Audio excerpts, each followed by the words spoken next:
Hi, I'm Leandro Facchinetti, and let's talk about audio production. How are you doing, Arya? I'm good. I'm good. All things considered, I'm okay. All things considered, do you want to talk about it? No. Let's just talk about audio production. It's a whole bag of things. Okay, I'm sorry to hear that. We can talk about it at some other point, but maybe this Sure. will bring some joy to your day. Yes.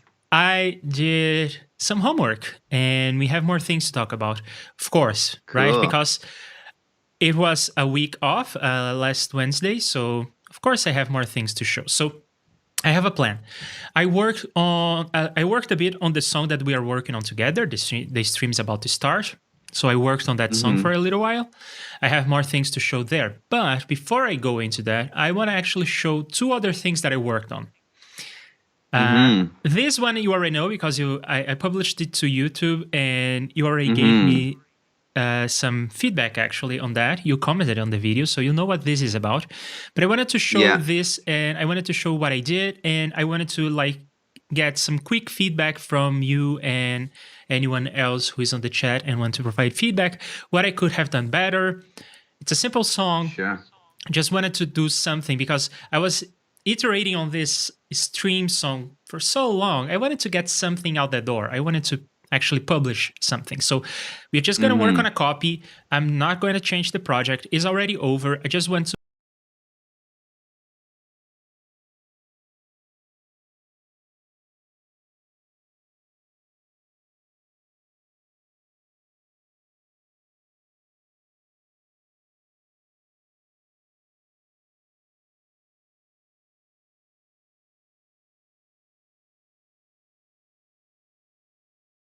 Back. Yes. Okay, I'm Who back now. is okay? He's Yeah. back.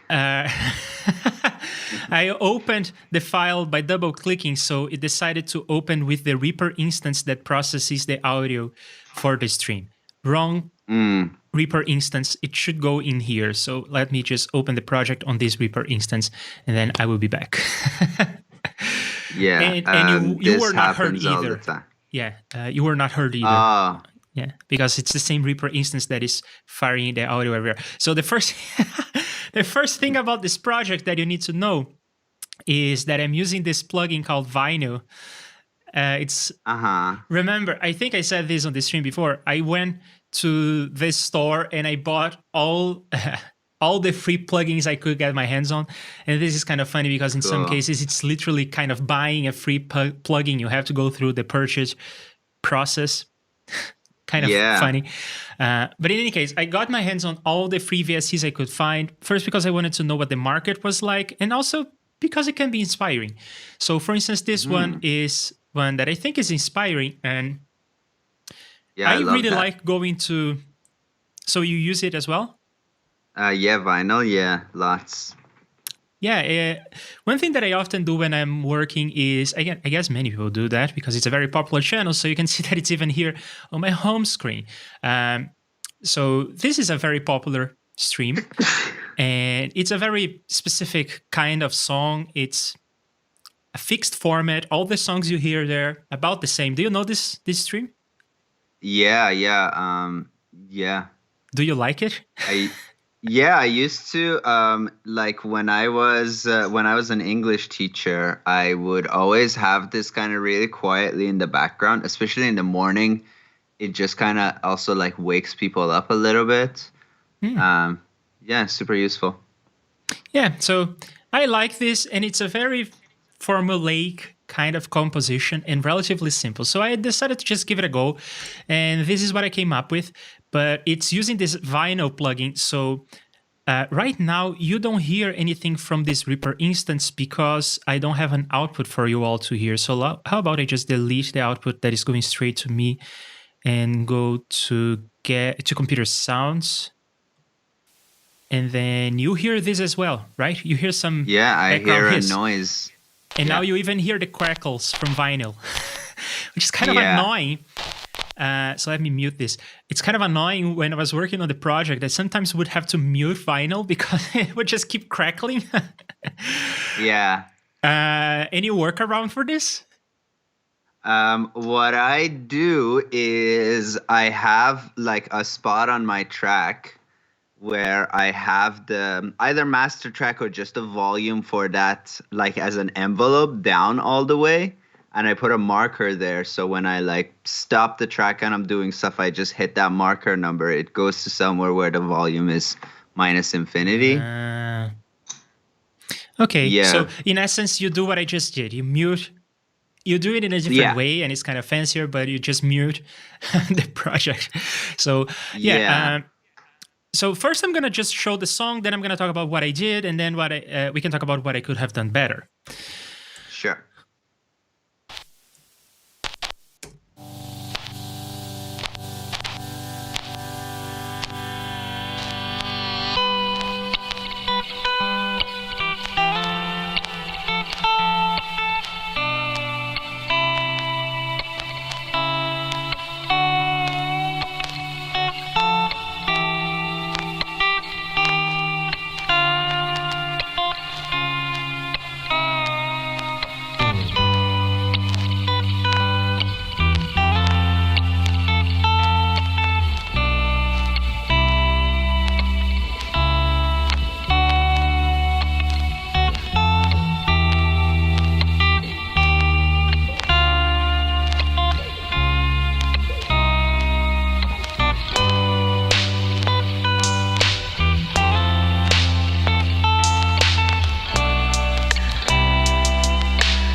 Now, naturally, one thing to know about this song is that it's meant to be like on the background while you are working, so it shouldn't draw too much attention to itself. And I think it should be kind of repetitive and hypnotic.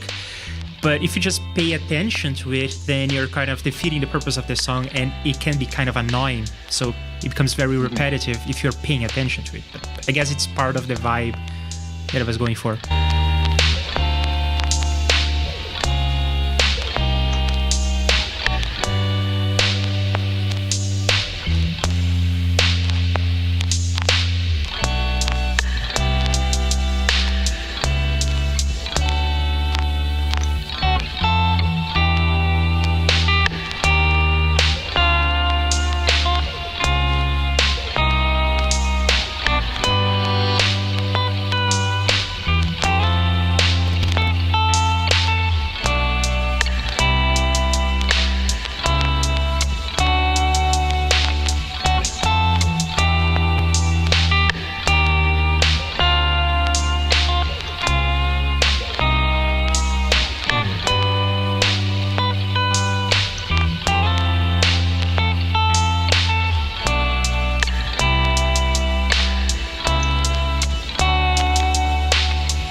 I guess it could even be kind of a good sound bed for a stream, but what do you feel about sound beds on streams? I tend to dislike them. What do you think about them?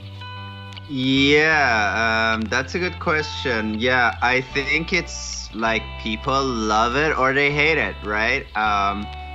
But I think if it's not there, it's very rare that somebody's like, hey, well, how come there's no music in the background? But when it is there, it's way more likely that you hear people going like, yo, can you cut that out? Yeah, the reason why I dislike it is that sometimes I want to watch someone stream just on double speed, and then the backing track is in double speed, and it usually doesn't work. So I tend to not like sound beds, but it can be kind of a boost of energy. Like, it can punch someone in the face and make them pay more attention. So I don't know. Yeah, for sure. Especially like some people, like especially if you're say you're like streaming from somewhere where there's lots of background noise or something, or people who have those obnoxiously fast gates. It's like, well, I'm already distracted. Might as well hear some tunes. Yeah. Fair. Yeah, like when you're coding, right? Maybe it could be a good choice. Um, yeah, it's something to experiment with for sure, and just see what your kind of viewers feel like. I've kind of went back and forth a few times in my tutorials with having background music for at least tutorials where there's like zero sounds, because I do Reaper tutorials, but sometimes you hear zero sounds other than my voice in my tutorials. Hmm. And yeah, nobody's ever said, "Yo, I love that you put music there," but a few people told me like just don't put music in. So I Okay. went with that. Yeah, I think I'm gonna keep Um, the streams without any songs in the background. But yeah, so mhm. general feedback about the composition, about the Yeah, production, about the well, everything. But be yeah. kind. I'm not So a tough guy. Okay, be kind. Okay. No, composition wise, I'm super into it. It's really nice. I don't know if you checked out that band that I told you about, Unknown Mortal Orchestra. It Yep. reminds me a lot of them. And that is also one guy who actually like released a bunch of demos with zero intention of becoming a career musician, and they blew up on Bandcamp, which is very rare. And then he got a band together and he, toured the world. So that's cool. So yeah, it reminds me of that kind of style. I didn't actually myself make the connection to that lo-fi stream thing, but yeah, like I could see it in that roster. I really like that the chord progression is 7 measures, Yeah. so that's a great trick, like especially when you're doing loop-based stuff. When I was making music for like video games, I did this a lot and saw that lots of game audio compo or game music composers do this, because like you're working with a loop. You can't really put in like a 20-minute song into a video game. You have like 300 megabytes to work with. You gotta fit all your music there. But if you also make your loops like 4 measures, if you make things just super classic and clean cut, then they tend to feel repetitive for longer. But write a song in 7/4, and even if it loops, it's harder to kind of find that beginning for the layperson. And same thing with like, yeah, having like 7 measures for a loop. I think it keeps it interesting for longer, which is really nice. I really like the like sound choices, like the tone of the guitar is really nice, bass really nice. The drum sounds are cool, nice and reverby. I like all of that. Um, on your bass, you seem to have some stereo element, which is cool. I'm not against it, but I'm just curious, what is it? Probably the reverb, Cool, but we can cool, check. Yeah. interesting. Yeah, we can check. I Mm-hmm. mean, and I can talk about the production, but after you give me your feedback. Sure. Yeah, on the bass, I heard that like with bass, you just gotta be really careful to be hitting more or less the same level throughout. Um, and coincidentally, bass guitars really have a tendency of giving you lots of different levels. And this is something like, insanely good bass players can really adjust for well. But like, bass is my main instrument. I've been playing it since 2003. It's still the instrument where I really kind of ride the gain on it throughout, because like when you change strings, you get a different amount of energy.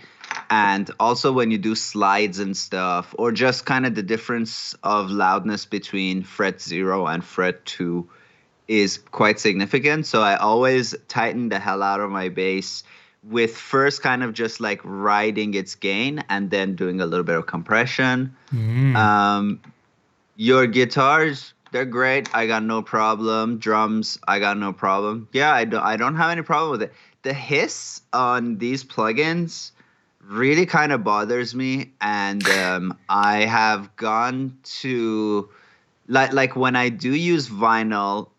So here's another thing, by the way, you can do if you don't want the hiss, is to use those plugins as item effects. That way, only when you play, those plugins are live and active. But when they're on the track, those plugins are live. They have no idea if you're playing or not, or if input is coming through them via the interface or just on an item. They just don't know. They're an open book. They're always active. But item effects are not active until, I don't even know if it's until your playhead is on them or until like, I don't know But if your hang in edit there. cursor going. You're saying that you have a problem with the hiss when you are working on the track or when you're on the final product? When I'm working on the track, yes, Okay. and on the final product, like, well, the first time I heard this song, I did not mention this because I was listening to it with speakers. I did not pick up on that hiss at all. Mm-hmm. With headphones, you're always a little like extra kind of hyper focused. What you should do, because that's also character, warmth, grit, all of that. But maybe you could like find a way to like at least boost your other sounds in areas where the hiss is like the loudest. Yeah, but again, that's a completely taste based thing. It's not really like something that is wrong per se, you know? So you mean, for instance, here in the beginning where you hear a lot of hiss, I would like, I guess, lower the hiss, but then bring it up at some other point when there is more stuff happening.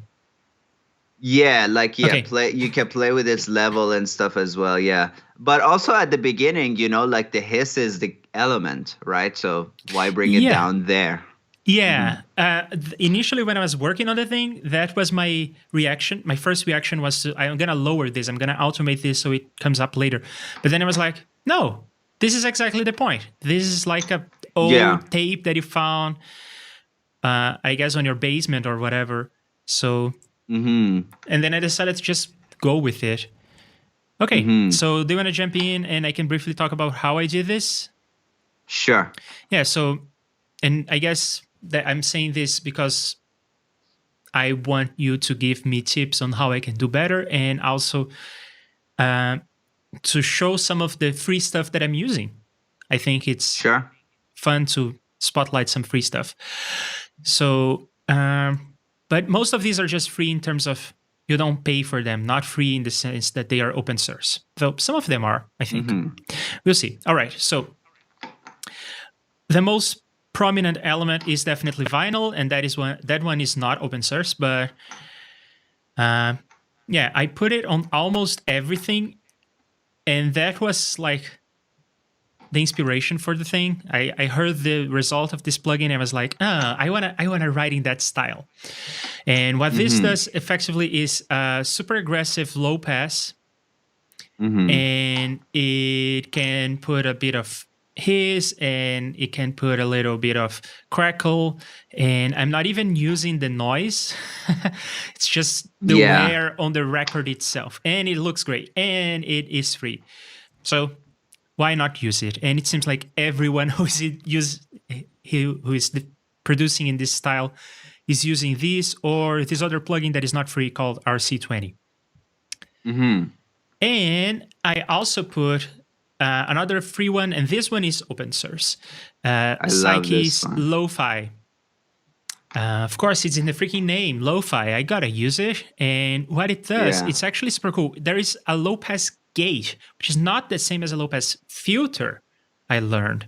So I'm not sure I understand the physics of this, but it seems like when I have the low-pass gate enabled, what it does is if there is not enough low-pass material, it is like a gauge for the whole signal, but what triggers the gauge, the sidechain that triggers the gauge, is the low-pass material, the low-pass content, or the low end of your track. Bo is here. Hey, Bo. Great to have you. Hello. So I turned this off because it was like muting the whole track. So I put this, I disabled this, but there is this slowness, which is related to the graph that you can barely see. It's very faint, but there is this graph here of some random waves going up and down. And this is not the audio that is coming through. The audio that is coming through is actually this other line. Right now it's silence.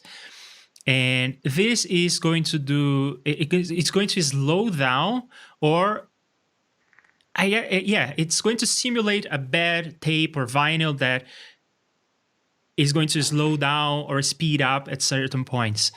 And this is what this is doing. And then the depth is how much this is going to affect the audio. So if it is very low, you don't hear the effect. If it's very high, you hear a lot of distortion. When things get slower, they also get lower. Mm-hmm. So let's hear the effect when it's very drastic. See? Yeah. And that's too much, of course. And what the hell is that? I guess the crackles from vinyl being processed by the rest of the chain. Amazing stuff. And then space, I'm not sure I understand it. I put it on, I put it off, and I just left it off, whatever. And well, let's play it and let's bring it up and see what we can hear. Okay.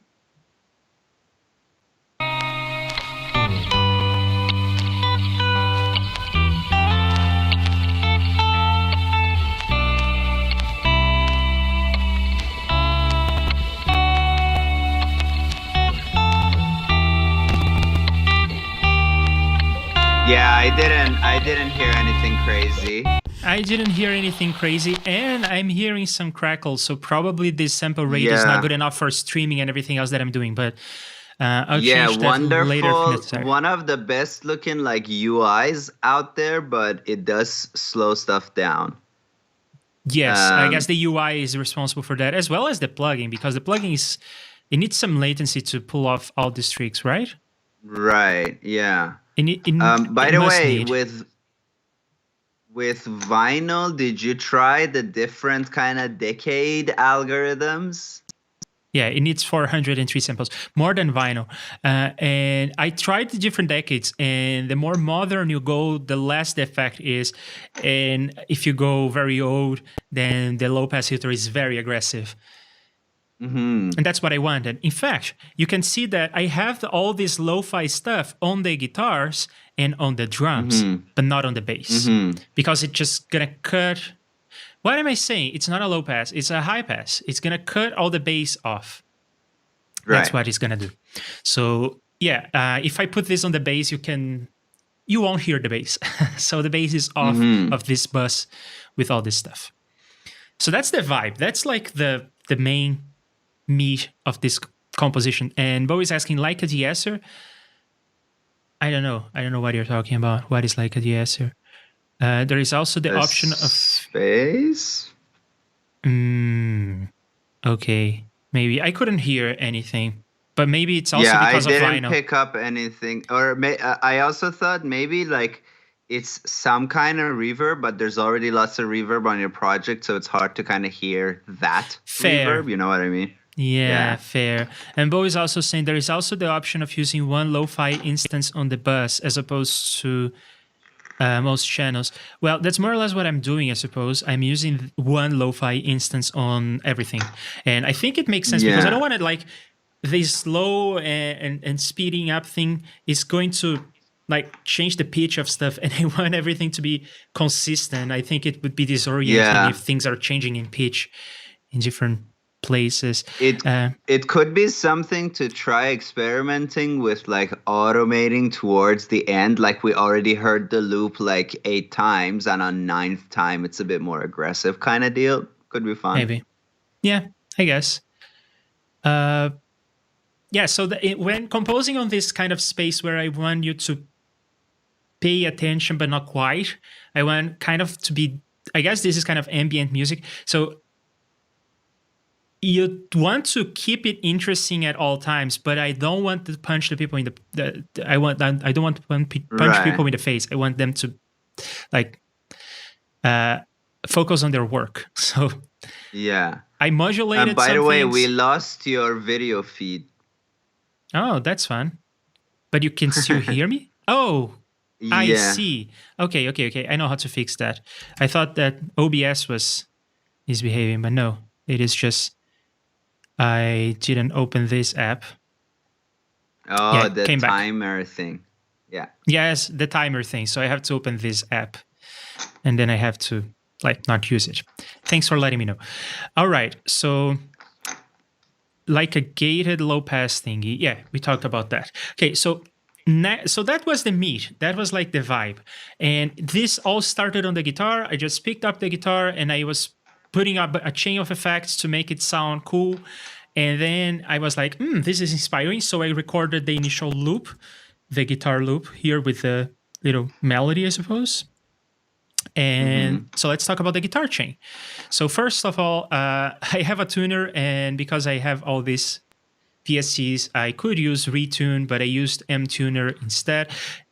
I kind of liked this because I can change the window size if I need, but I don't have to change the window size because by default it's 100 milliseconds, while in Retune, by default it is 30 milliseconds. So when I'm tuning my bass on this one, I have to remember to come here or even change it to a bigger window size and maybe the overlap. But MTuner is just going to work on the bass as well. So yeah, and in fact, I was kind of reading some papers on how to do a tuner. We'll develop one on the stream together. It will be fun. Right, so yeah, Sure, yeah. that's why I'm using this one. Whatever, they all look the same. And then a compressor on the guitar. And I'm using this compressor because it is the closest to a visual kind of compressor in the way that I like. There is this curve here, and I know that there are many of these kinds of plugins, but I was going with Melda stuff. Yeah, Melda stuff is so great. It's one of the very few, and I have nothing against. I have nothing but love for free plugins, but it's one of the few like kind of free plugin suites that I still super regularly use, despite like having kind of whatever more paid stuff. Let's not even say more pro, just more paid stuff. They're really good. Yep. You should try their easy convolution. I tried it. Super awesome. Yep, I tried it. So great. All right, so compressor, nothing fancy going on. There were two reasons why I liked this compressor. First, it is visual, so let me show you what I mean. It is visual. I can see the levels as they're going, and it is very well calibrated. The defaults are kind of nice, and if I just move the threshold, I mostly get what I want, and I don't have to worry about anything else. I also changed the knee mode, but that was it. I think that soft knees will be less noticeable. Yeah, whatever. And then a tremolo on the guitar. I think I changed some stuff here, like the shape and the rate, and definitely the width, so that the tremolo is going left and right. And I just heard something I liked. I left it at that. And I'm using these guys as you would use pedals. So my idea is that I have a bunch of pedals, I'm going to have an amp, and I'm going to have some stuff after. So the amp that I chose is not the Reaper one. I chose this little guy, another free VST, Blue Cat Audio. Great stuff. I tried a bunch of them. I even tried, I guess one of the industry standards is Guitar Rig. I actually don't know if people use this in industry or if it's like a kind of like me. I am a professional programmer. I have a guitar I like playing, so I buy Guitar Rig. Or is it something that people would actually use on records? That's a good question. Like one problem I have with Guitar Rig, I guess first of all, in no studio ever I've seen Guitar Rig. I've seen lots of people use it. My problem with Guitar Rig, well, the free version, it's fine. I like it. The paid version gives you so many damn options that it becomes less useful because like in no professional settings, you want to spend 2 hours looking for a tone and then another hour dialing it in. You know what I mean? Fewer choices when it comes to amps is not a bad thing, to be honest. That's a good point, actually. And I think that they made the free version of Guitar Rig so good. And if you pair it with some other stuff like the Melda stuff and the Blue Cat Audio stuff, there is a point where it's like, it's not that I couldn't buy more stuff. I think I have enough already. Which actually, I think it's a great place to be. I mean, I'm lucky enough that I can afford paying for stuff if I want and if I need. And in some cases, I do that to just satisfy the hole in my soul. But for people who Mm-hmm. cannot afford this, they can still make great music, probably better than I can because they will maybe have more time to work on the thing. So, yeah, I find it, Mm-hmm. and that's why I want to contribute to this space of free stuff. I think it's amazing. It opens up possibilities, not just in Mm-hmm. terms of price, but in terms of what is possible to do. Yeah, right. So this one Yeah. sounds great, and you have options to give it a lot more distortion and crunch. But I gave it just the basics. I think this is like mostly what comes out of the box in the default, but I probably gave it a bit of more mid. And Mm-hmm. I think I opened this up all the way. And if I remember correctly, when I was playing this, I actually used the bridge pickup. Not usually I go with both pickups on my tally. So I actually learned that Mm-hmm. a butterscotch tally is kind of a meme. It's Haha. such a basic bitch kind of guitar, and I am such a basic bitch that I have one. So I usually go with both pickups. I went with just the bridge for this one, if I remember correctly. I wanted it to be like trebly, Mm-hmm. and then I wanted a reverb that would be like in your face. I wanted the reverb to be part of what you pay attention to. So that's why I'm using this guy, and I think I just found some preset that I liked. But I have to be honest. I played with the this reverb. I think we talked about it already. Yeah. And I liked it a lot. I didn't go with it, but I could have gone with it. And the preset that I found was very similar to it. So just shout out to Psyche. The more I use his stuff, the more I like it. Yeah. So Great stuff. that's the big reverb that you hear in the guitar.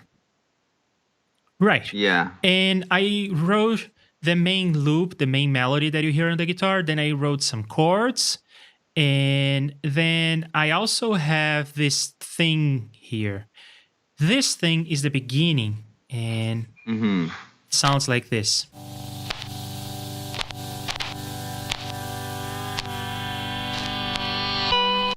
Oldest. Yeah, that sounds so good. Yeah, that's the oldest trick in the book. I just open G chord. I recorded myself just slapping all the strings, and then I reversed the audio and Mm-hmm. matched the levels. So now it's like a riser, and I use it in a couple parts of the composition when I want it to be like a drop or whatever. And I think I put another compressor on something. This third track, what is it? Yeah, so that's the chords, and I put another compressor here, the same compressor as on the other one, probably a lower threshold, but just because I wanted the chords to be even. Mm-hmm. When I say the chords, I mean it sounds like this.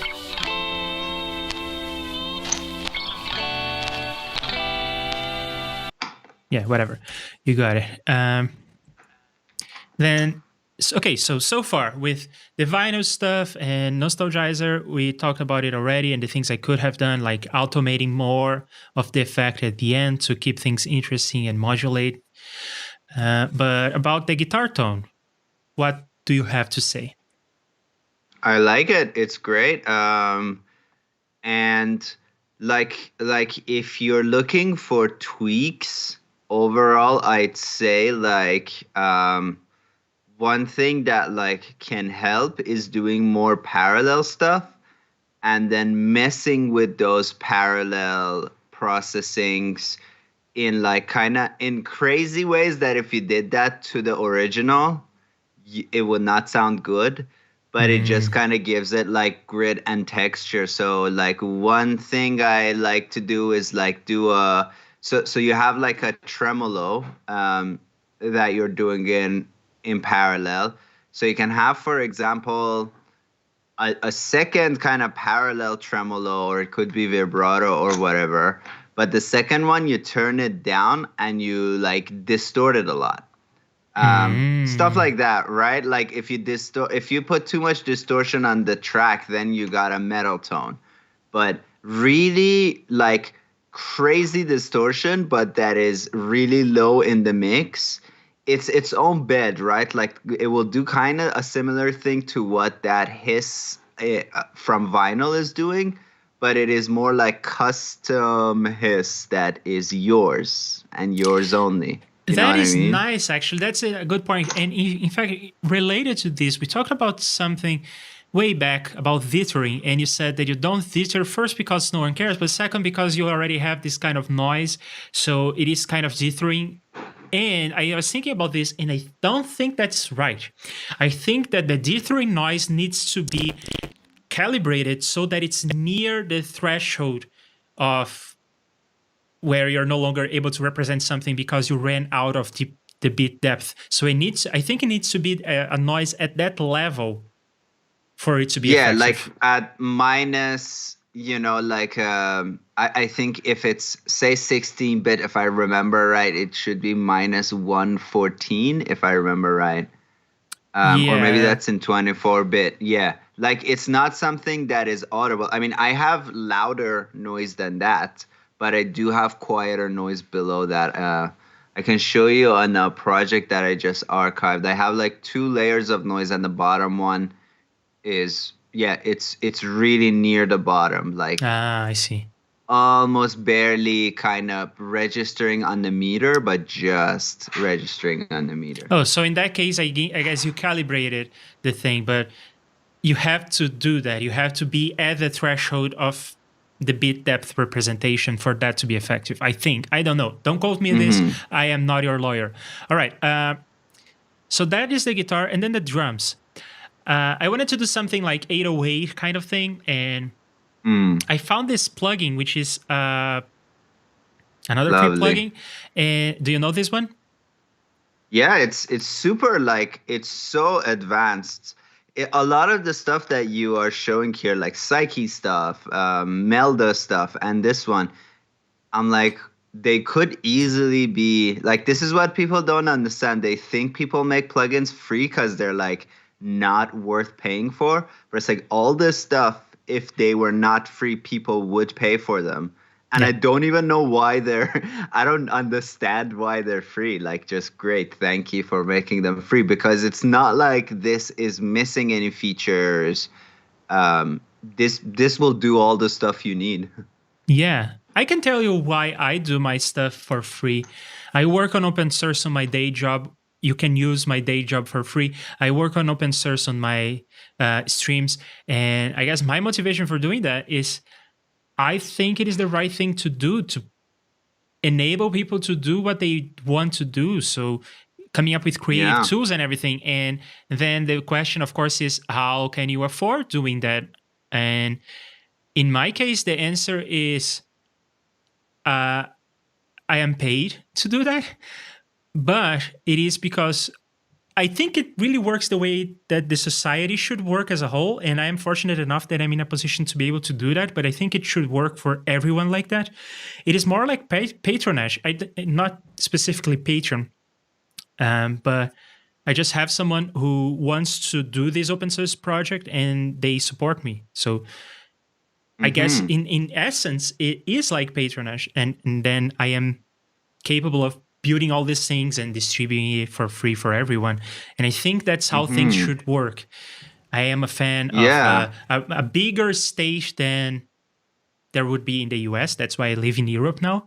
A bigger stage, more support for creators to do their stuff, and just not have to worry about money as much all the time. And Yeah, then and that's how I absolutely. can afford, Like, and that's why I do it for free. And even if I couldn't afford doing my day job for free, which I guess it's a privilege to do that, I think I would still do stuff on my spare time for free because I benefit so much from free stuff that I think it's an obligation to pay back. yeah, like I mean, I've always had my music for free, and even like now I'm in Canada, I'm like in the, depths of capitalism and all that. So I got my music on Spotify and Bandcamp, like people can pay for it if they want. In the case of Spotify, it's like, well, people are paying for the subscription. Spotify is just giving me a percentage, like whatever. But it's always also available for free for whoever wants it. And I think what people also don't understand is like, like people complain, oh, like musicians no longer make money, blah blah blah. But it's also like, I think with music, like you can still charge for merch and people will buy it. You can still charge for concerts and people will buy it. But like it or not, this data is now very cheap to distribute. So like that's just what it is. Like back in the day, you had to go to a factory and press records and ship them in trucks to stores, and people had to work at those stores, and all these people had to be paid, and musicians had to be paid, and all of that. And now like music making is cheaper, and like the digital copy of your music should be free. Now, if somebody wants to buy a CD, great. If somebody wants to donate to you, great. But like honestly, music data I is take cheap. issue. I take issue with the word donate. It is like charity, Mm, and we are not charity. It's support. mm, I take issue with the. I never use. support. If you pay attention to my streams, I have been saying this for like what 100 times now. I always say if you can support us on Patreon and PayPal Mm, and whatever, but not donation. I'm not a charity. I'm not doing anything charitable. I don't mm. think. But you can support my work, and I think that's a better point of view. I, But you I can use whatever never word you want. Yeah, I never thought of that, but you're right. And I guess to the same kind of like philosophy, like people always talk about like, Reaper, is it ever gonna be industry standard? And like to me, Reaper is something way more than industry standard. Industry standard means like what? Like 300-ish rich old like people are using the platform in $1 million studios. But what Reaper is like, like before I knew about Reaper, Reaper's been around for a really long time, but like, it may seem like, okay, Pro Tools is $30 a month. If you are working, you can afford it. Logic Pro is like $150, or Ableton is $700. Like you can afford these things. And it's like, no, North Americans can afford these things. British people can afford these things. In a country like Iran, where $1 is currently 300,000 Iranian riyals. It's not an easy thing, even for people who are working professionally. Like people who are working professionally that may charge for their studio at an hourly rate of like $5. So it's not a non-issue. So Reaper is bringing like an international community into music, and it's making it possible for people in Africa or in like Middle East or in countries in the Far East where currencies are like extremely devalued. And let's not even get into the fact that they're devalued because of what people in the UK and America have done for centuries and centuries. Like it's not a non-issue, but $60 once for 4 to 5 years, that's affordable, and you are able to not pay for that if you can't. And honestly, I think like Justin Franco wouldn't mind if you're like, hey man, I live in a country where $60 is the average, like income for a couple of weeks of work. I think Justin would be like, you can keep using Reaper. Yeah. You know what I mean?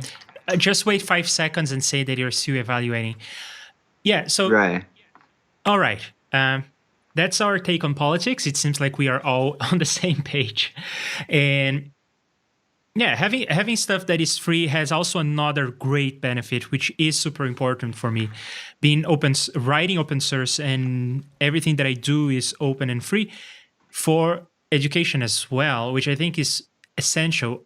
Almost everything I learned about digital signal processing has been from reading the source code from JSFX and from Air Windows and from all the other great open source plugins. So I learned a lot from reading these things, and I think it is a great reason to have these things open source. Now, this is not to say that everyone should go read the source code for everything that they use, but being able to do that is very, very nice. Mm-hmm. So that's So another thing. valuable. Yeah, and Bo is saying, I don't get that industry standard thing. Seems only mixers use it as industry standard. Songwriters, musicians, etc. use whatever. Yep, Yeah. fair point. Yeah. All right. So this guy is another free thing, and it is a sampler, and it's of course mostly for drum sounds. And I was looking into this, and the reason why I used this guy was just because it comes with some samples of an 808. So that's why the entire Hmm. reason I used this guy. But then I was learning about samplers, and it seems like there is this amazing and crazy script by MPL, um, Yeah. RS 5K 5K. Uh, where is this? manager, I think it's got. Yeah, RS5K manager, I think it's near the Yeah, this bottom. thing is like a crazy hack, and I love it because there is Yeah. apparently you updated various functions. Blah, blah, blah, blah, blah, blah. Oh, okay. Yeah, I bought this because I just been wanting to donate to MPL forever, so I did that. Okay. But you can also back or downgrade if you want, and his stuff works. So you are stuck on an old version if you want to keep it free, right? Yeah, you can go back to like previous. I think it's like 128 or something, or maybe Mhm. it's just 130, and yeah, you can keep using it. All right. Okay. I'm not going to actually pay for this or upgrade it or use the free version. I don't think I'm going to use this at all. But it's such a crazy hack that I just wanted to shout this out. This is amazing. This is so creative. There is this plugin that comes with Reaper called Resample Matic 5000. And it is a sampler of a single sound. And you can map that sound across the keyboard. So you can record like a chicken. And you can say like, papa. And then you can go across the keyboard and papa, papa, papa, papa, which is awesome. Mm. But then what this script does is it manages 7 different instances of this plugin and maps to the range of a single key. So it kind of simulates what this other plugin is doing, which is like crazy. So creative. Mm-hmm. I love it. I don't think I'm going to use this, but actually, I love it. Yeah, really smart. Yeah, and it's pushing the boundaries of what you can do with Reaper scripts. I really like that. And I wonder if this model of having paid Reaper scripts actually works. I wonder what the numbers are on that. I mean, that could be nice. I know that Raymond also does that. So fun stuff. Yeah, I got to actually have a quick Instagram chat with MPL because I paid for his stuff and I had a little bit of trouble kind of unlocking them, and he walked me through it, and he was like, I feel bad about doing it, but he's been scripting since, so his first forum post was in 2014. By like 3 months after that, he began scripting, and he's got like something like 800 Reaper scripts and actions, and some of them are like super complex stuff. Yep. And he said since doing this, he's made more like money from this than the previous 7 years combined. So like There you people go. were just not donating enough, and it's not like he's making bank or anything, but I think. Yeah, I understand because he does so much, and people people also write him on the forums. They're like, "Oh, your script is like this. Could you tweak it to do this?" And then he's like, "Sure, here you go, new script." You know what I mean? Yeah. I mean, he is a professional working on scripts, and Absolutely. yeah, I think it's a shame that this is necessary, that you have to paywall the new versions of your plugin. But I think it makes sense. I mean, let's be honest, we are not making money here on YouTube. We are maybe gaining some credibility, some notoriety, and maybe some visibility, but definitely we're not making money. I mean, combined, I think right now I am about, I already did. I think I am on YouTube for a year now, and I made like $1,000 for a year's worth of That's work. really good. $1,000 is good, but let's be honest. I could be making a lot more money if I wasn't doing YouTube and I just put these hours to something else. Whatever. Money is not everything. There is also education and satisfaction and connection. Meeting you all. That is not something that you can put a price tag on. And Lloyd Brown is here saying, absolutely loved that discourse. You guys are doing great work. Thanks. Hoping to Thank get you. on the production train myself shortly. I encourage you to do that. It is a lot of fun. You don't have to do it professionally. Like I am not doing that professionally. And I still have a lot of mileage out of this. All right. So free plugin comes with some 808 samples. That's the one I'm using. I drew the MIDI, first time drawing MIDI in Reaper. Kind of weird, kind of fun, whatever. And then to process the drums, I put a compressor on the thing. I wanted it to pop even more. And this is one that I want to highlight. So I think I found my go-to reverb. If I want to do something wacky that is going to sound like outer space, then I probably will go for Supermassive or even Psyche's Abyss. But when I just want the thing to reverberate and sound like a real thing, then this guy is just amazing. It's a single knob. You select what kind of room you want, and that's that. And it works. What's that arrow up? Is that a button or is that a logo or something? That is a button to say, go buy our stuff, will you? Okay. Which is fair. And I guess that's a model that is commonly used, right? You have a premium version that does more. But in fact, the reason why I like this so much is that it does not do a lot. I don't have to play with the room size, the pre-delay, the attenuation or whatever. No, it's just a single knob. It's a big knob. I am not a smart guy. I can write one knob. In fact, to showcase Can you resize this or no? Can you make it smaller if you needed to? It goes like this. Amazing. Okay, so let's hear what this does, because I think it sounds great, and I think it sounds better than Reverbate. I wonder if I should put this on something else, because there's so much going on. I guess I'm just going to mute all the crazy stuff that I think drums is good, yeah. Okay. Like, drums is the best judge of reverb.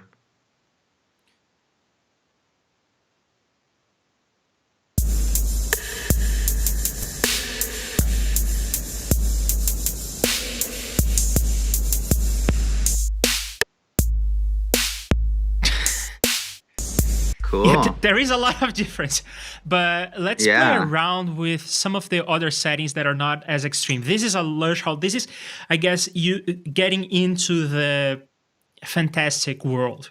This is not realistic, but let's go to the realism.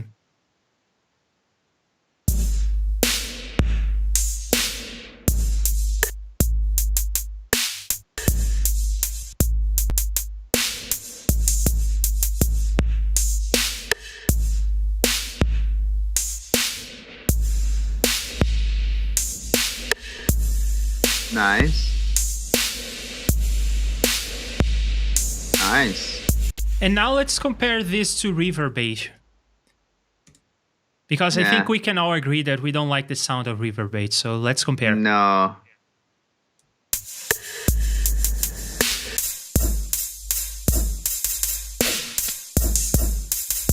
Like, what is it doing to your kick, the Reverbate? It makes it sound like a dog. I don't understand what Reverbate.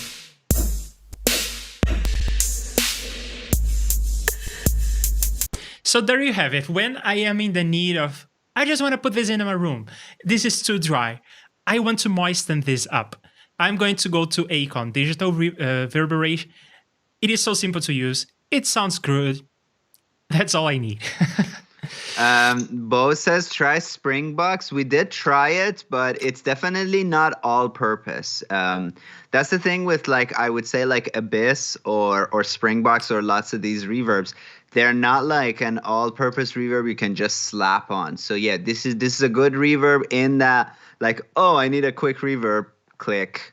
Yep. Don't worry about it. Versus like, there's so many reverbs that do so much, you know?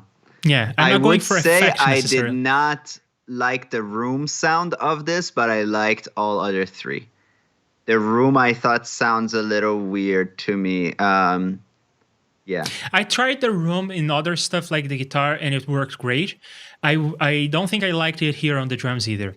But give Mm. this, if you want, give this a try. The room actually sounds nice on different material. Right. Mm. Okay, so then we have the bass. Let's talk about the bass. BRB. All right. Meanwhile, I'll catch up with the chat. Reverbate, cut the highs a lot, up the length and dampening, and it will sound better. True. And that's the problem. It's not calibrated for just put it on a track, decide what size of room, decide how much, and you're good to go. Like you have to think about all this. Cut some cut this, do that, and I'm okay when I'm doing like the other reverb that we talked about, Supermassive. This one, I wanted to use it for effect. It was part of the guitar tone. So I was okay with tweaking this, looking for a good preset. I put more work into this decision. But in general, I just want to, in some cases, I just want to like moisten this up with some reverb. I'm done. Get out of here. So it's not just about the sound. In fact, one of the reasons why I want to get into this business of doing a compressor, like there is already 1,000 compressors and 300 of them are free and 100 of them sound good. I want to get into this business because I think that hearing is only part of the thing. And yes, you should trust your ears, but you should trust your eyes too. They are great. I love my eyes. I use them all the time. Yeah, what's the problem with eyes? Yeah. Yeah, I think I should use them. They are a great sense. I love my eyes. It's not like I shouldn't use them. So, yeah. And I want things to be easy to use. I want a reverb that you can slap on a track and it's gonna sound okay. And no matter what you do with the knobs, it's going to sound okay. It may sound crazy and you are going for more realistic or vice versa, but it's gonna sound okay. That's what I go for, I think. And I don't think there is a lot in the free plugin, and especially on the JS Effect space, that is like that. Most of them are like for the initiated who want 1,000 knobs.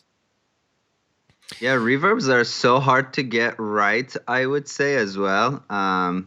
Just overall. Like more and more I appreciate kind of what's going on behind the scenes. It's not an easy it's just not easy, but yeah. Yes, exactly. When you are doing reverbs, there is so much that you need to tune. And what people are doing when they do a plugin like this is that when you tweak this knob, it's going to change 1,000 different settings underneath. And especially when you have only one knob, if you tweak this, or actually I think this is just the amount of dry wet, but if you tweak this, 1,000 things are going to change in the algorithm. I don't have to care about it. I don't want to care about it in some cases. In some cases, I do care. And then I will go to something else.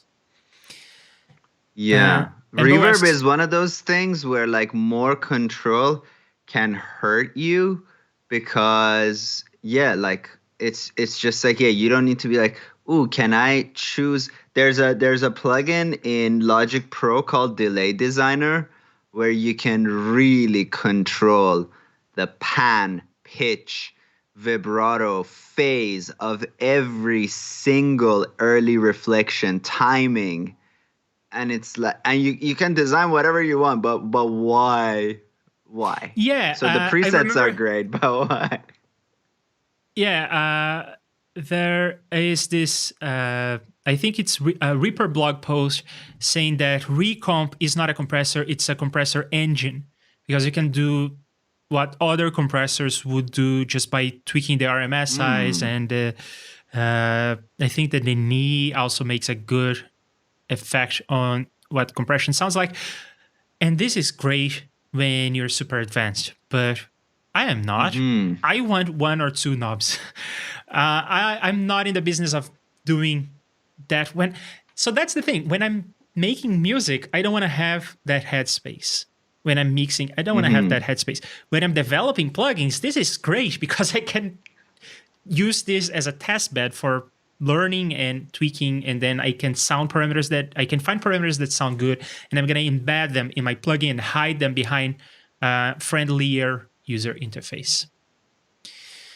not necessarily friendliest or friendly, but friendlier than Mm-hmm. Recomp, if you know what I mean. And Bo Yeah. says that humans are visual thinkers. What we hear and feel needs to match.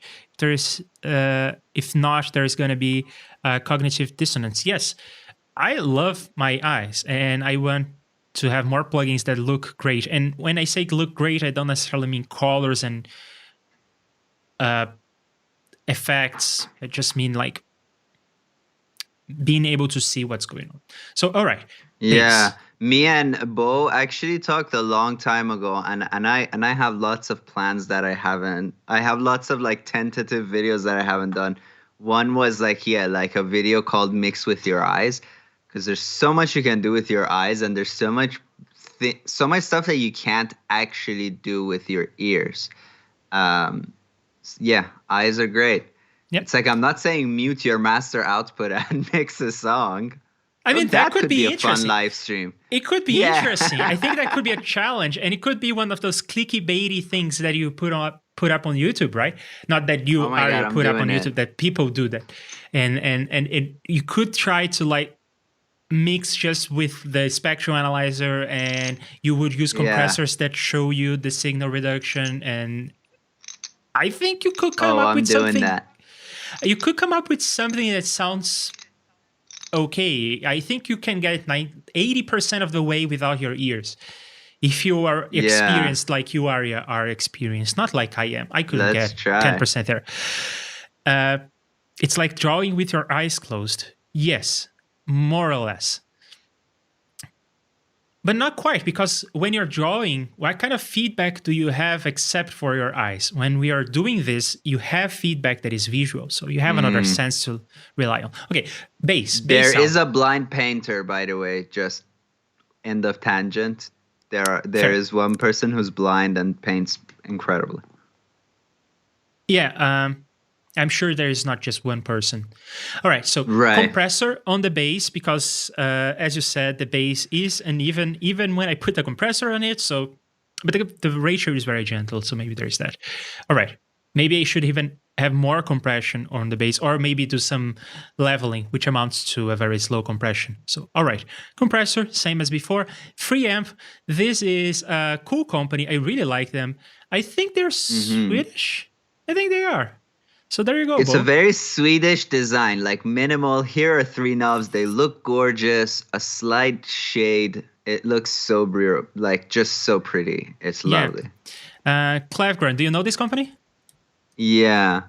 I know them because of their noise reduction thing. It's called Burst Free. They have a really nice like organic drum, like basically like sitala, but it's yeah, that one's on the left. I forget what it's called. Slammer. It has like the best kind of like organic sounds. Oh, it's so nice. It's very nice. Right. So yeah, this company, great stuff. I did buy their noise reduction stuff, and I still want to compare the Burst Free to the Bertom noise denoiser. That's what it's called, because I think that they use the same theory. Both Mm-hmm. of them are doing the noising not by, like, Reafer does the noising using FFTs. This is not using FFTs. This is doing that on the time domain, and it is just a bunch of gates that have been Mm-hmm. tuned, and the gates work by looking at the amount of signal to noise. Mm-hmm. So the theory behind them, I think, is the same. It's just a bunch of calibrated gates, but Yeah. Bruce Free needs to learn what noise is. It needs a noise profile, and the Burton denoiser does not need a noise profile. So I Mm-hmm. think that what this is doing is actually super smart, and something that I think almost every denoiser should do, which is just to listen to the levels. When it drops, it's probably noise. And then there is Mm-hmm. one control that you don't need to have. You can have it if you want to be specific about what your noise profile is. But if you don't want to be specific, I can figure it out for you.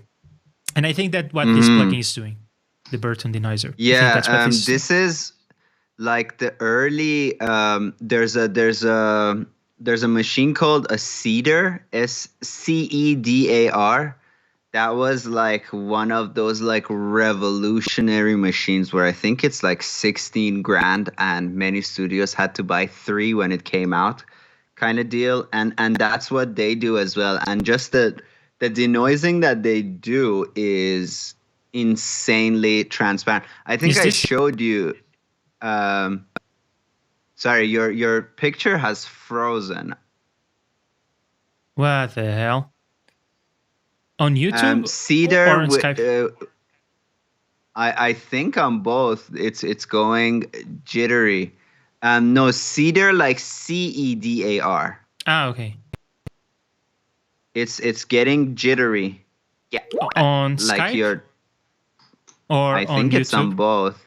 On I both. think it's on YouTube too. Your sound is good, but the video is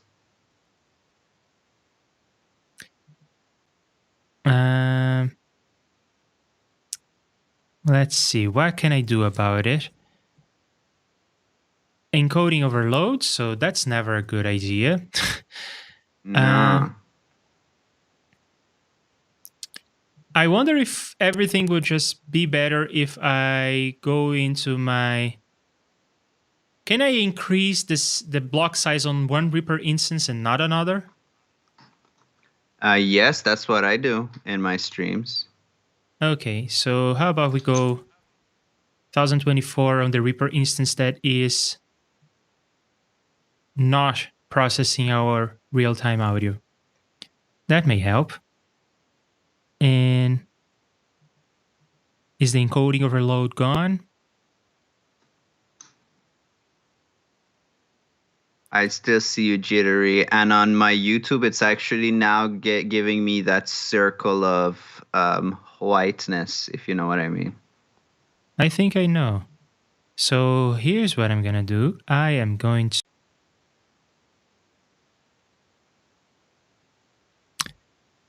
All right. Do you hear me and see me now? You all on Skype or on YouTube? It's looking like it's back. Okay, great. So the issue was OBS was crashing, but OBS is now back in business. Did hopefully. you update your OBS recently, or do you just keep up to date? I usually go with the latest. I think they've screwed something up, Leandro. Gotta get to the bottom of this. I can't do videos. Yeah, it happens. It happens. We'll figure it out. Okay, but you can hear me and you can see me now, hopefully. I hope. Mm-hmm. So yes. On another note, a script that can batch flip videos from landscape to portrait. Okay. There is a rotate script in look for Reaper forums, community video processor presets, and there's a rotate that you can just do 90 degrees. I don't know if it will preserve aspect ratio or just look at the project settings though. And you can probably do that to the files if you need using FFmpeg. It should probably be straightforward. I don't know. FFmpeg is always crazy. You have to like read 1,000 pages of documentation. Clavgrand is named after the street where their offices are located, quaint little street in a super quaint part of Stockholm. Awesome. It's probably a Mel filter bank with a gate attached to each band. Yeah, essentially. Yep. And there with is... a hate. What? I like that misspell. I like that mistype. With a hate. I hate noise. There is this other plugin that is kind of using a similar idea, but it's doing that on the frequency domain. It's using FFTs. It is this, and it comes with a blog post explaining how to do everything in JS Effects. It is similar to Refer in the sense that it's doing FFTs, doing that in the frequency domain and then coming back, but it is doing a signal to noise ratio kind of thing. So that's this Weiner's deconvolution algorithm. And great read. Uh-oh, it's happening again, Leandro. I think it's every time you go on your browser. Could that be the I don't know. case? I'm not putting the browser on the screen anymore. There you go. Okay. You know what? I'm using Safari for this, and Safari is being acting bad lately. So maybe Safari is the one to blame. Oh, But man. it seems like this Sadar audio stuff is for audio restoration. So it's like, noise suppression, speech enhancement. Yeah. So this is a You're piece of hearing hardware. it on my voice right now. Yes, it's a piece of hardware, but a lot of plugins are designed kind of based on what that does, which isn't analog. It is digital, but it's like early days digital stuff. And does it work on the same principle of a bunch of gates? Yeah, so on my voice right now, I have two instances of it. One is working from 20 to 500. One is working from 330 to 12,000. Interesting. And you use the Waves implementation, I suppose? Yeah, it's called WNS. Cool. All right. So let's get back to this guy. What this guy is super simple. It's just a distortion kind of thing. It is, I guess, an overdrive. It is somewhat subtle. Let's try to hear this. So what if we solo the bass and we hear what this is doing? That doesn't sound right. What the hell is going on? It sounds clicky, yeah. Did you bring up the buffer size on this baby? Or the block size? Yes.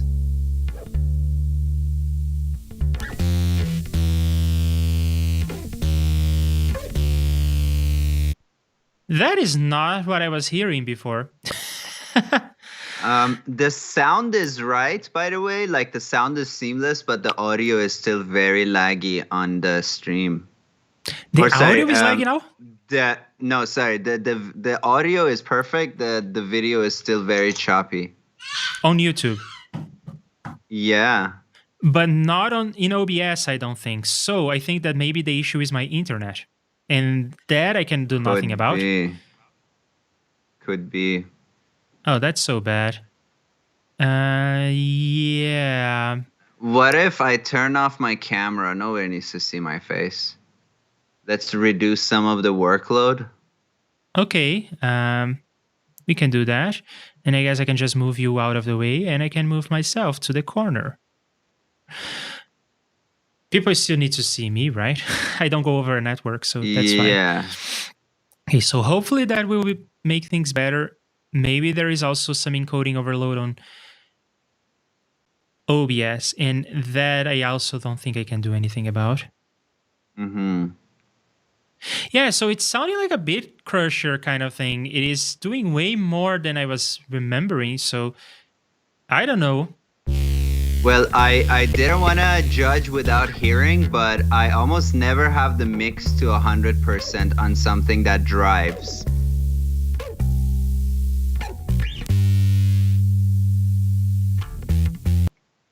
I don't know. I don't know. Maybe I tweaked the knob when I opened the thing. I don't know. Never mind that. It is just a bit of grit, or at least it was a bit when we started. And then again, my trusty old reverb, and that is the bass sound. Yeah, I wasn't on board with the reverb in this case, as I mentioned before. It gave a little bit of wobblage to the low end that I personally am not a fan of. Like if I put reverb on a bass, I would do it in parallel with a huge high pass in front of it. You know what I mean? So it's only going to reverberate the high end, and the low end is going to keep, I guess, tight dry. and center focused. Yeah. Fair. That's a good point. And I think that the reverberation is to blame. That's what is making it stereo. Things are, by the way, a lot better. I don't know if it was just me cutting my webcam feed, but now it seems smoother. Yeah, there is another factor that may be of interest, which is I just heard that baby woke up. That means that maybe there is some, maybe my wife has the TV on and that is a 4K stream for her. So Oh, okay. that may be something. We can check this out and test this later. But in any case, without your image, it seems like things are going smooth. So we just keep it Cool. at that. And as long as the Sure. audio is happy, I'm not doing anything interesting on the camera. And I'm just staring at a static Reaper thing. I'm not even touching anything. So whatever. If you can hear me right, I think that this stream is going to go well. Right. And then for mastering, usually you would render this mix and then I just did a static mix, by the way. So I probably lowered the volume of some stuff, but I didn't automate anything.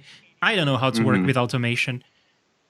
Whatever. And then usually you would render this to a track and then you would master somewhere else. But I'm a beginner. So I just put some effects on the master chain and I called that mastering. And then I bounced out of this. Yeah, and for a small mix like this, there is zero shame in doing that. You should do that if your computer can't handle not doing that. Otherwise, what is the issue? No issue.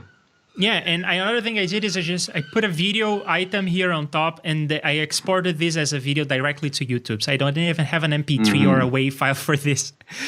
Whatever. And then what is on my master chain? Of course, the ones you would expect. First, OTT, because why not?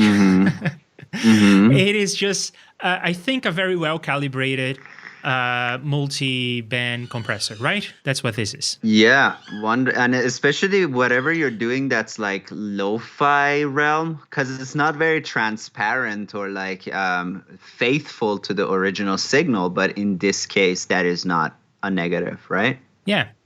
And LD Drums 20 says that the stream is all right now. Great. And thanks for being here, LD Drums 20. We'll get into drums momentarily, possibly, maybe not today. I don't know. We may run out of time. All right. So this is like multi-band compression. It's super aggressive, changes the sound a lot, and gives it a lot of character. And on this one, I just slapped it on the track, and I liked the result. So the depth is 100. This is doing a lot to the track. Whatever. I like the way it sounds. I just put it there. I hear that you have to put OTT on everything, so I put OTT on my thing. And then this guy is free, but only for... I don't know if it's even free anymore, but it was free. I think it's free till Black Friday or something. There you go. So Isotope is, I guess it's their birthday, 20 years, 25 years, who knows. So it was free. I downloaded this thing. I said before that I had stuff from Isotope, and that's still true, but it's like from 20 years ago. And I guess that's why the media center was willing to transfer the license, because it was so old. They were probably getting their newest stuff, whatever. I'm not using any of the paid stuff, the old stuff. I'm using the free new stuff. And this is, what the hell is Ozone? It's an equalizer, it's a maximizer, which is their name for a limiter. This is just widening the stereo image. Is there, in the free version, I don't think there is anything else. Oh, there is a Master Assistant. Master Assistant. Yeah, have you tried that? I use that not as a final result. I think we talked about this. I use it to get mixing feedback. Yep. So when I'm done with something, I put this on, and if it's giving me a curve like it's giving you right now, I wouldn't just take that and print the mix. I would go, oh, why is it that Ozone thinks my low end is too high and my mids are too weak? And then I go back to the mix and I adjust some stuff and Master Assistant again. And if the more flat it is, it's kind of like Ozone is giving me like, oh, good mix. And the less flat it is, that kind of means Ozone is telling me like, yo, you got some problems. I did not use the Master Assistant. What I did is I put Ozone on the track and I played with an equalizer, and I liked the way that this sounded. I could have done something on the mix, or maybe I should have some EQ before Ozone, whatever.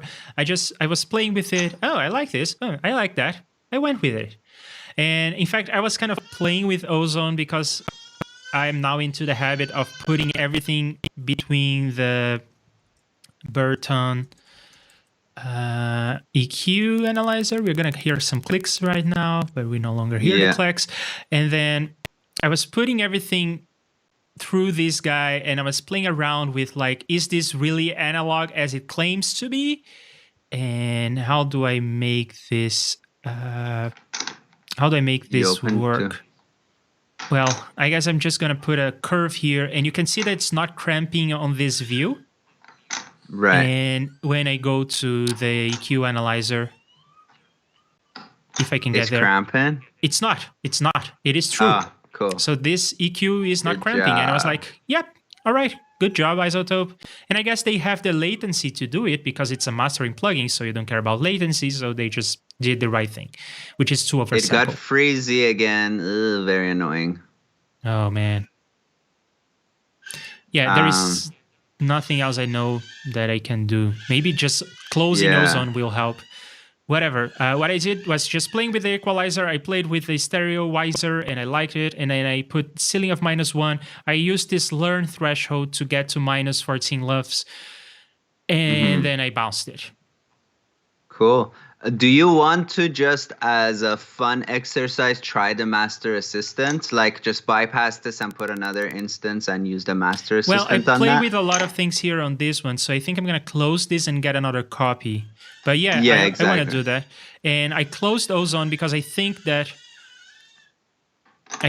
maybe Ozone, all the bells and whistles was to blame for this slowness.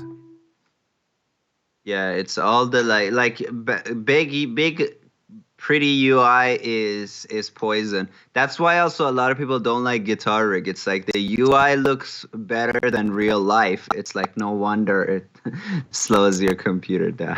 Yes. So here we are.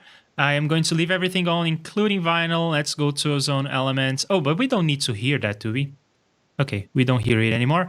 Then let's go to Master Assistant. I am going for high intensity for streaming. Sure. And then I need to play the audio. Yeah, and watch out because when it's dialing the maximizer, there may be a sudden huge boost of loudness. So watch out. Yeah, I lowered the gain here on the master, but Ozone is still getting that. So let me go to where you have drums. Ah, okay. Go to the absolute peak of your song. There we are. Master Assistant, high intensity. Next. Yeah, you gotta accept it. Oh, fully frozen now. All right, it is Ozone that is freezing everything. Cool, good job, Ozone. Yep. It looks like this, not too dissimilar to what I had. I need to, it's still not showing me it. Okay, it is a curve. It kind of looks like the curve we had. The mastering, the maximizer kind of looks the same as well, and it's not stereoizing anything. Closing Ozone. Hope this gets better. You can hear me, right? I can't, yeah. Voice is perfect. Audio is perfect. Oh, but you're not even hearing me through Skype or anything. I'm hearing you through OBS, through Video Ninja, yeah. That's a good point. And if the internet is the problem, that cannot be good, right? Because there's still more stuff to upload. I have to upload an audio stream to you. But that's essential for the stream. Okay, I think I'm going to go through the song and dance. I'm going to say this on the chat. I'm going to restart OBS. Okay. Yeah, LD Drums has experienced the same sluggishness with Isotope. That is true. Only when streaming, though. When I'm not streaming, it's a breeze. Doesn't even care. Yeah, like if I don't stream, no plugin has been able to bring my computer down to its knees, including when I have like 100 instances of play, which is from East-West, really intensive and like tons of reverbs. None of that puts a dent in my CPU. But I stream like 10 tracks with like EQs and compressors on them, and oh boy. Yeah, let us all get new computers. Okay, I will do it. I will splurge. Okay, so we want to finish this stream soon. So I showed you all the tricks I played on that track.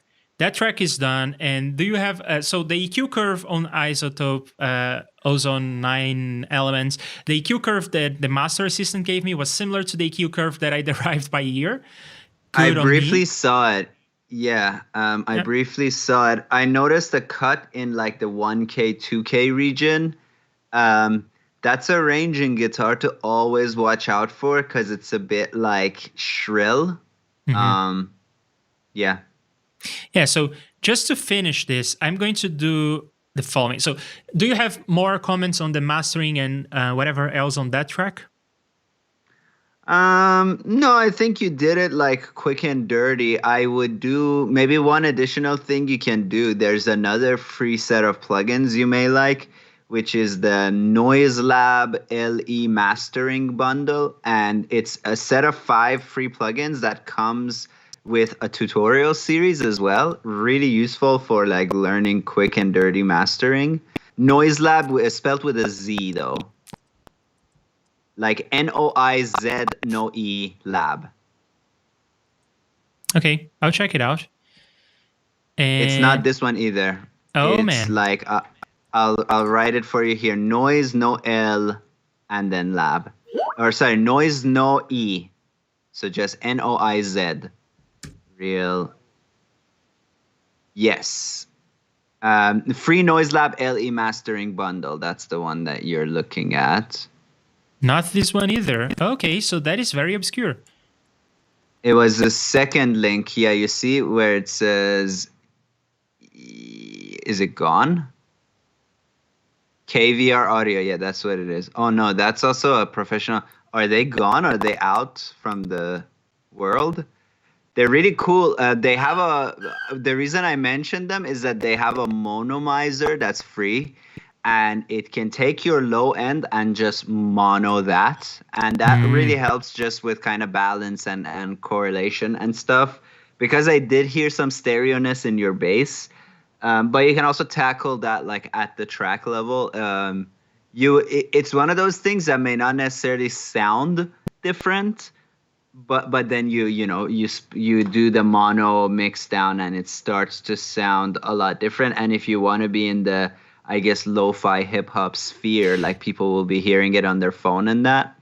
So something to think about. It won't really change your tone, so it's totally something that just in the background will make just a little bit of difference. Really surprised that Noiselab is it like gone? Is it over? They are cool. I will find them maybe. Okay, so just to finish, I said that I wanted to show 3 things. So I'm going to show the other 2 things and we'll probably discuss them further at some other stream. But I want to show you this stuff. Sure, sounds So good. this is another song that is more or less finished. I'm probably not going to change it too much, but we may. I don't know. So this Why one, do you have a markdown file in your Reaper projects? What trickery is this? that's lyrics probably. Ah, okay, because yeah, you write your lyrics on Visual Studio. That's cool. Yeah. But on this one, yes, it is lyrics. Yeah. All right. So this is another utilitarian song. The idea is that I'm going to use it on my streams when I am doing something that requires my attention. I cannot read the chat, but it's kind of boring.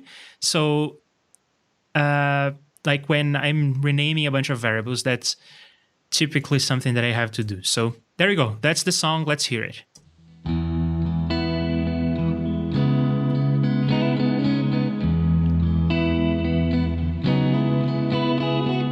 Right now I'm doing something boring. You're gonna have to wait. I'm probably renaming some variables or something like that. But the show must go on. So I wrote this song to keep you entertained. I hope you're entertained.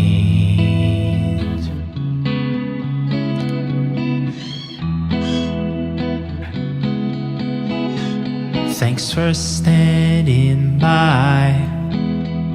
I'm sure it won't take long, and then we'll return to coding or whatever we're doing. Meanwhile, the show must go on, so I wrote this song to keep you entertained. I hope you're entertained. Usually I try to read from the chat when I'm doing something like this, but now for whatever reason I think I need to concentrate. Please do me a favor and talk among yourselves. As soon as this is over, I'll catch up with what you say.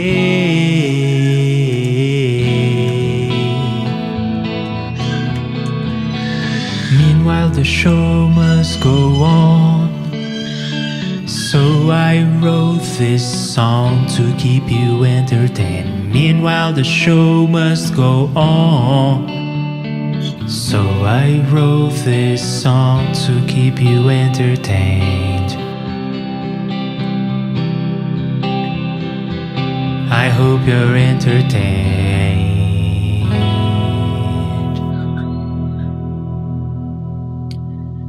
So that's the second song. We may get into... That's nice.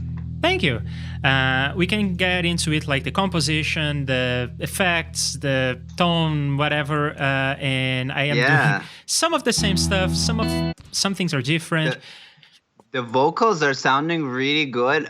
So we should also talk about how you recorded them. And I'm hearing two things. A, you gotta have samples of Louis crying as a solo.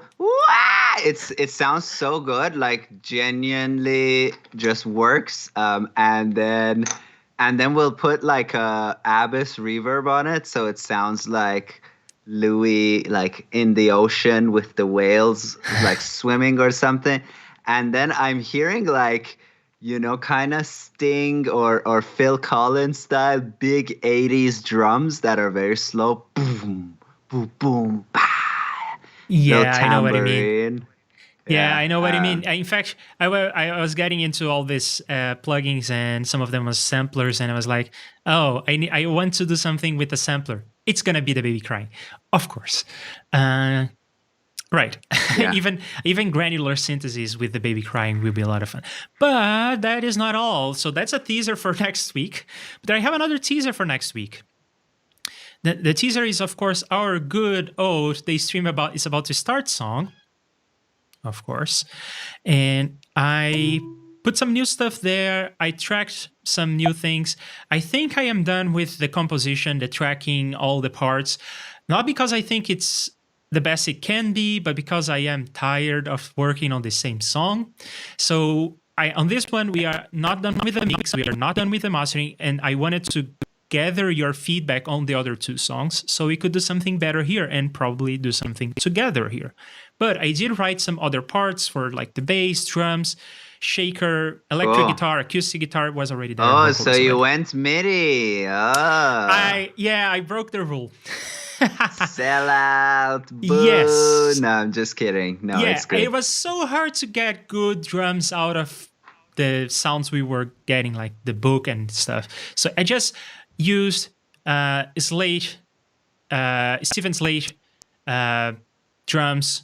It sounds good. It is okay. It is fun to play with MIDI. And I'm going to just show all the parts. I'm just going to show you the whole thing, but it's not mixed.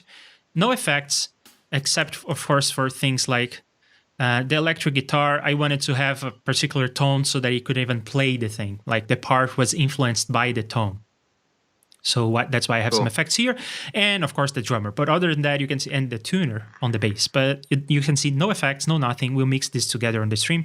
Let me just make sure that this is all right. It seems to be. So let's just hear what we have with all the new parts. And if you think that something should be cut, we can cut, but I'm not feeling like, let's record one more part. Let's Okay. yeah.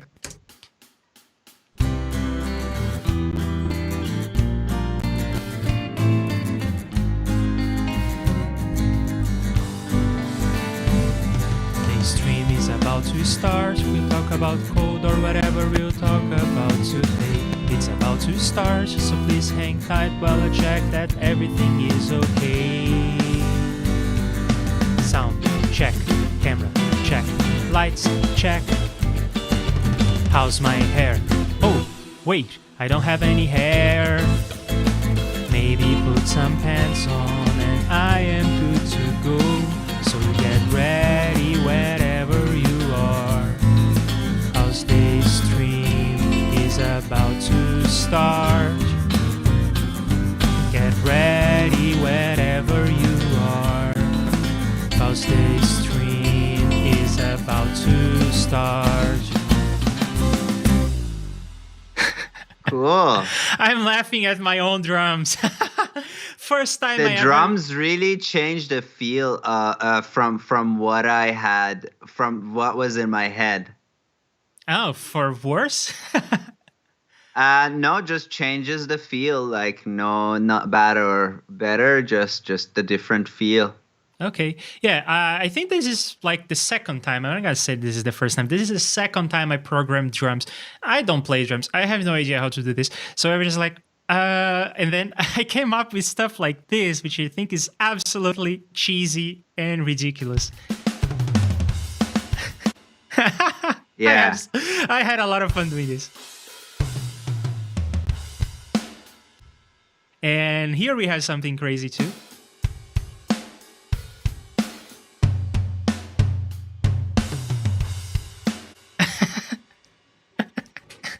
I don't know what I'm doing. I'm like that dog from the meme. Good. I mean, particularly this one. It's good. Yeah, it's playable. Yeah, that one I know. When you're programming drums, I know that you need to write stuff that a person could actually play. So there is no three-armed drummer going on this. Yeah.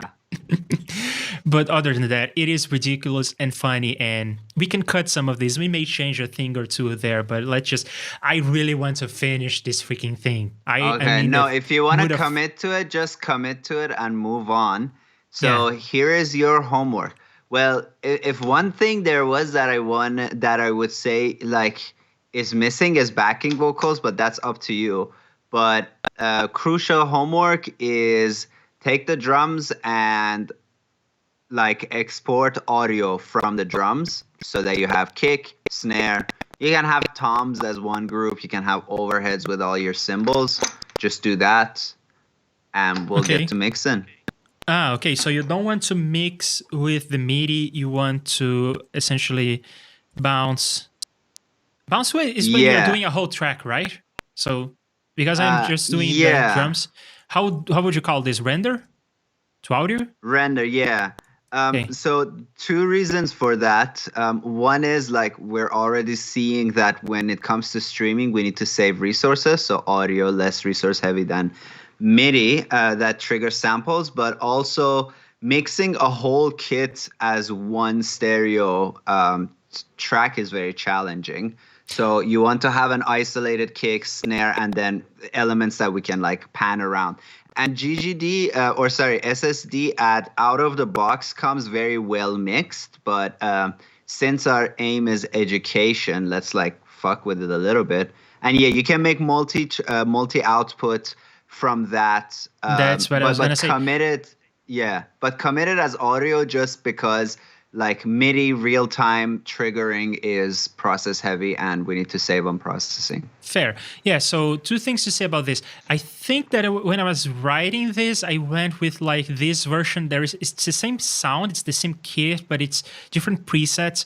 So different compression and reverb and whatnot. So there is this version here that is like close to a final mix. And then there is this one that is more like you are going to mix this later. So I think that for writing, I went with this one, and then for mixing, we can go with that one. It's not going to change the sound anyway. And then Sure. there are two things we can do. We could, I mean, I'm going to commit this to audio, right? But we could first mix in here. There is a mixer in here. And we can always just assign this to different channels in the output and mix that way as well. But committing this to audio seems like a nice idea. Right. Okay. So that's homework part 1. Anything else? Yeah, like, I mean, if you don't want to add anything to it, don't add anything to it. I just feel like backing vocals would be really cool on this. But yeah, if you don't want to add anything, let's just commit to this and mix it and be done. I say that we'll do backing vocals on our next song. I really want to finish this one. Sure. Yeah, then just do that. And yeah, there's nothing else to be done. All right. So let me close this. Maybe that will save some resources and make the stream better so that we can say goodbye. Thank you very much, Ari, for being here with me today. And my pleasure. It is always great to learn from you. And thank you everyone else who was here on the chat. And let's see, the baby added a great atmosphere. Oh, because the baby was coming through my microphone, right? I am streaming, but I'll be done in a second. Slap a big ass compressor on the drum bus. It will work great. We'll do that. That's what they did on the 60s. Even better, real image, shaving everything. Yeah, okay. Yeah, we'll do that next week. We are going to maybe tweak a thing or two about that second song I showed, the song that is just guitars. I think I'm just gonna keep the parts as they are. I mean, I would have fun doing drums and everything else for that song, but it is so simple, and I like the way it is. It's just simple. It's just something that I did over let's ship it. a couple hours. And we will maybe tweak a thing or two about the mix on that one, but then we are going to do next week the mix on this. This stream is about to start song, my nemesis at this point, because we have been working on this for so long. All right. Ship it. Thank you all. And I see you tomorrow over here. I will be back to my JS Effects library. Any final thoughts? No. Stay in school. Do drugs. See y'all later. They are fun. All right. Bye.